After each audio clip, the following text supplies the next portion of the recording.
The next speaker will be Mr. Ravindra Jagashia, OPAF Forum co-chair, and he'll be speaking on OPAF updates. Please welcome him on the stage.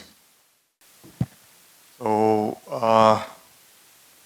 talking about what we are going to discuss, I can see people moving, so they are already bored. But you saw a roadmap which Exxon has already presented, what Reliance has presented, but we have been working inside in the organization uh, in many aspects. And since some of you will be new, I would like to go on to the next one and try to explain to you what we are doing as OPAF. So OPAF is an association under the Open Group, about 100 plus members, end users, Exxon, Reliance, many big majors are there. More energy, but we are inviting other industry segments as well. We have what you call the integrators. We have the vendors who are contributing to it. So a good mix where a balance of inputs from end users, from experiences of integrators and vendors, where we have been developing the standard. So that is a very big contributing factor. In addition to that, we also have the partnerships. OPAF is nothing but a standard of standards.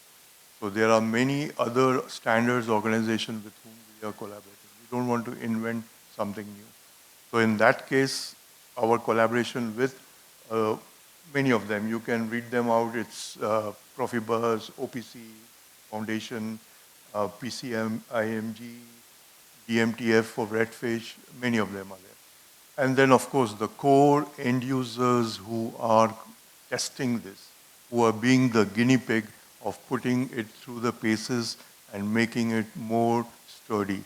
So ExxonMobil, Reliance, Petronas, Petrobras, Linde, Georgia Pacific, so a big number of companies who have contributed. So that really makes us a very, not all theory, but real practical solutions that we have been able to put together. So you saw the architecture from Reliance. Something similar is what Exxon has contributed. This is what we call our internally we call it as a blue and golden diagram. What we are trying to achieve, what we would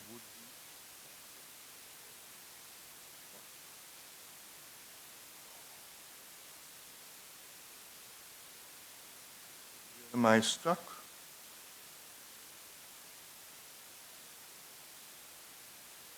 Okay. So in this blue and golden diagram, what you see is the golden part, which is what is going to be defined by OPAF, by the standard. So we have OPAF as a forum and OPAS as a standard. And what you see is the standard DCN, the DCN compute, the DCN IOs, the DCN compute plus IOs. But in addition to that, the legacy systems, yes, rip and replace is good, but rip and replace is only when you have budgets. So till that time, the technology you need to adopt and grow along with that. So there is the blue segment where you will have some gateways, some kind of interface which will allow the legacy systems which you have to migrate and connect over OCF.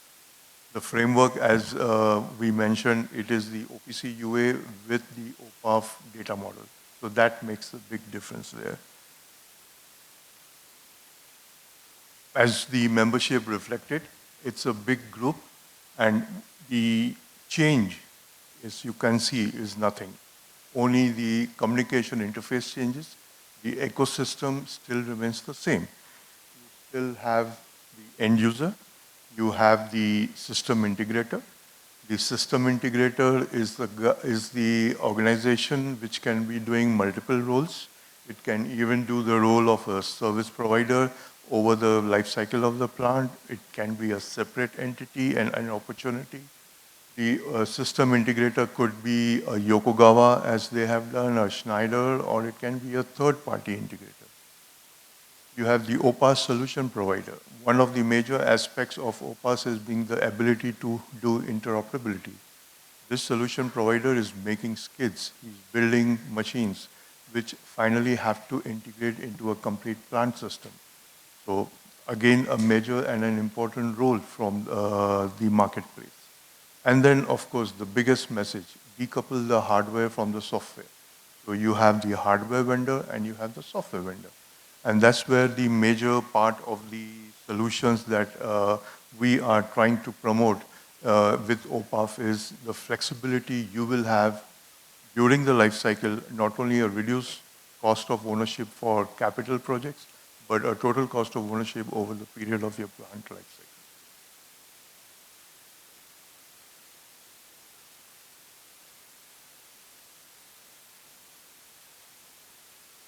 What was going on in the organization? We have an elected body. We have various working groups. And recently, in April, or not recently, every April, we hold elections, and we have new members who have taken over, and we have existing members who have continued to work. We still have a lot of open positions where we want resources to contribute and start building the standard and keep on adding to these standards. What are we doing from the perspective of standards update? For the learnings from Reliance today, they have already presented to the OPAF. We got the learnings from ExxonMobil earlier in February from David Dibadi. And then we also have the learnings from the system integrator, Yokogawa, which did the project. So a lot of these inputs have been brought in. And not only that, the test beds at Petronas, the test beds at other locations, they have all contributed with their inputs and what we are going to do about it.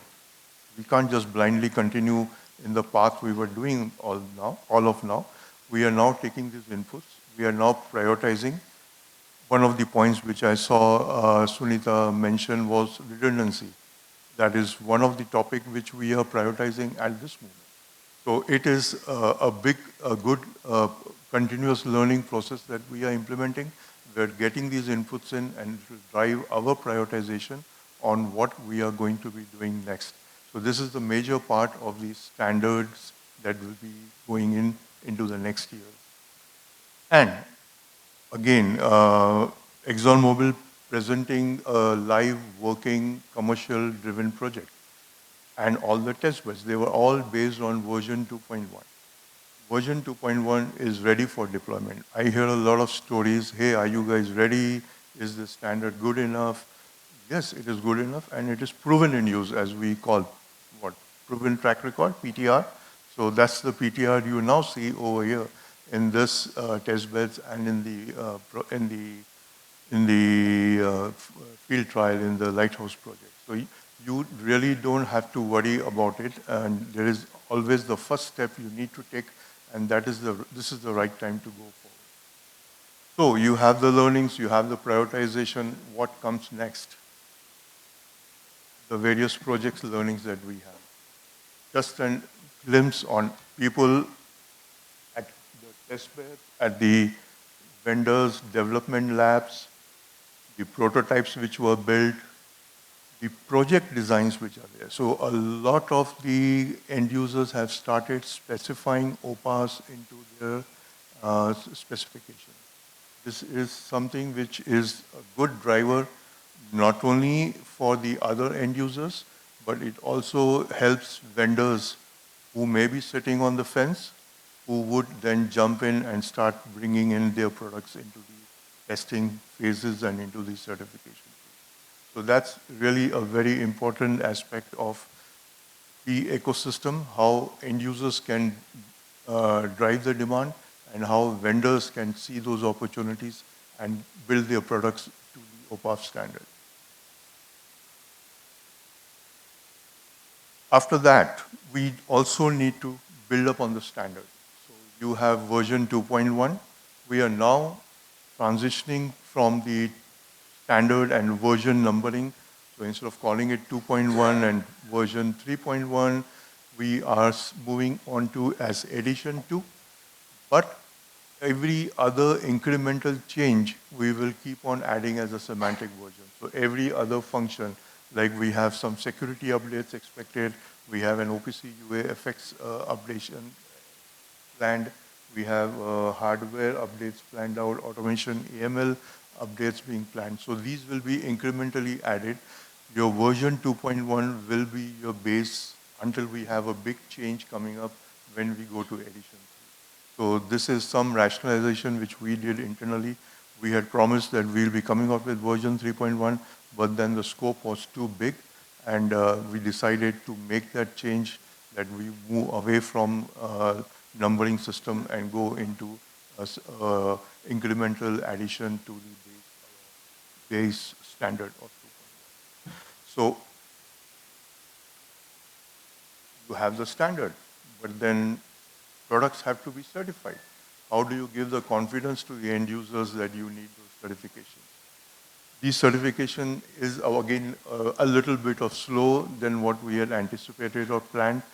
A lot of legal issues, auditing, validating processes between the open group and the third-party bodies, but we have been able to take off with OPC Foundation, where we have the GDS, the OPC, OCF, the one already available. So that's your first step, and then we are expecting another vendor to be ready, a validation lab to be ready, where we'll be adding on to the rest of the certification profiles. So that should be happening something by 2026 early. In February, we'll be announcing that too. Hopefully, fingers crossed. No more lawyers interrupting our work. As I mentioned earlier, you saw those people specifying the OPAS in their specs. This is what we need. We definitely need all those end users who have experience, finished their test beds, confident that they can go forward to start specifying in their requirements as OPA for their next project. Maybe a brownfield project, maybe a non-critical project, maybe a project with a small IO count. But that is very important that we keep progressing and learning through this. And that will drive demand from the vendors to start implementing. One of the marketing and outreach efforts we do is for the vendors. We validate these standards. We make them, the vendors come together to test them out among each other. These are only R&D engineers, no commercial, no end users, no salespeople. Even the end users are not there at this platform. And they are validating and doing the testing. A lot of the inputs have been taken in where we have given the feedback to the OPC Foundation, where they have what you call some tests to be done which have not been validated and which we found out during the interoperability test. So this interoperability test is a very good engagement that we are trying to get all the vendors to come together and do the testing. There's a one more coming in October 27. If any of the vendors are around here and would like to participate, that would be a great thing to add on to it.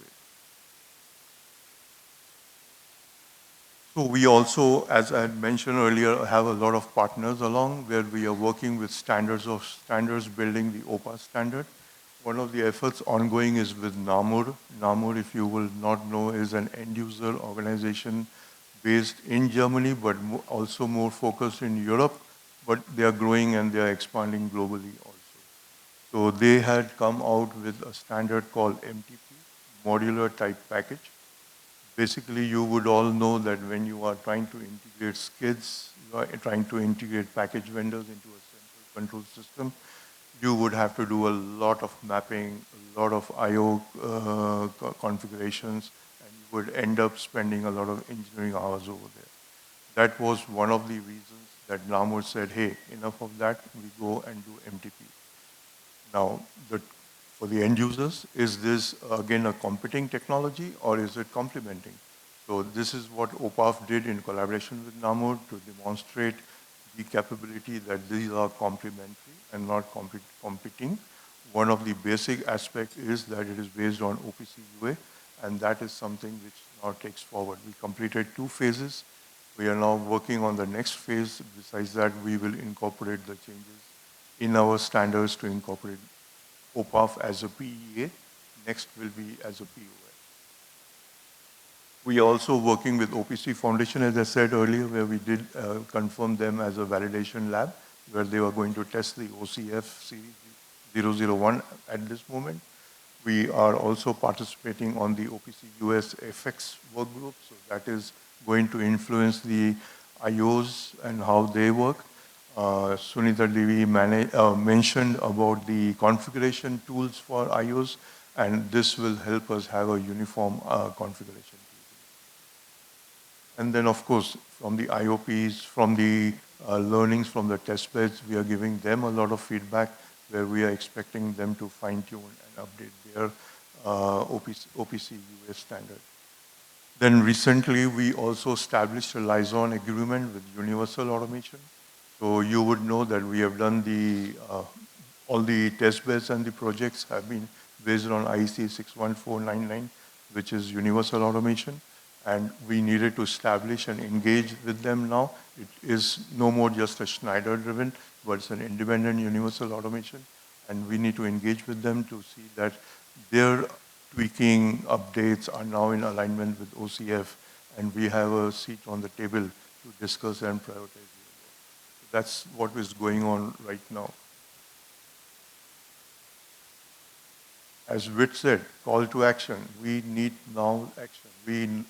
There are a lot of people now developing the standard, but we need a lot of people to go out and build things up.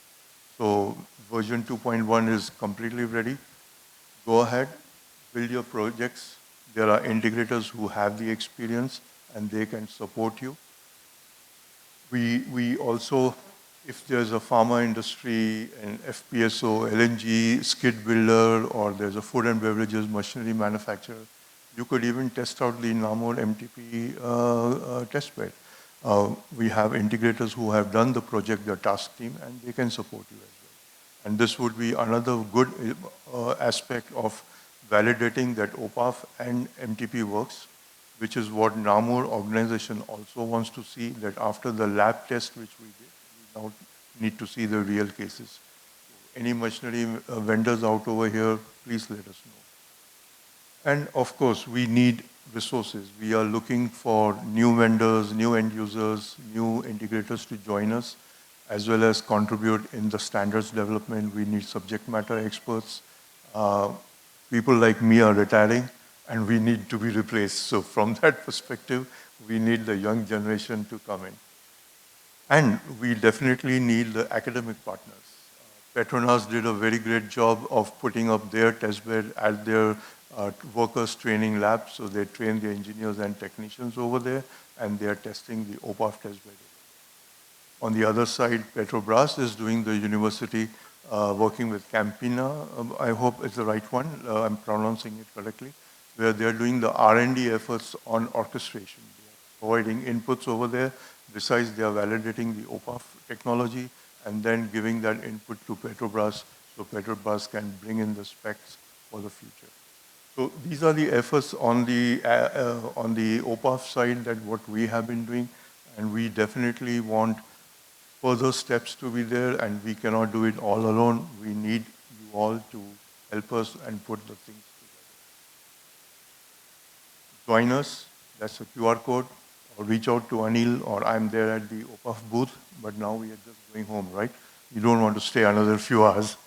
And or you have a user story, you have a use case which you think we should incorporate with OPAF. That's the email ID for the user story inputs. You can send in what you think would be the right user story we should consider, and we would be happy to pick it up. So that's all from me. Keep the questions. We have a Q&A session.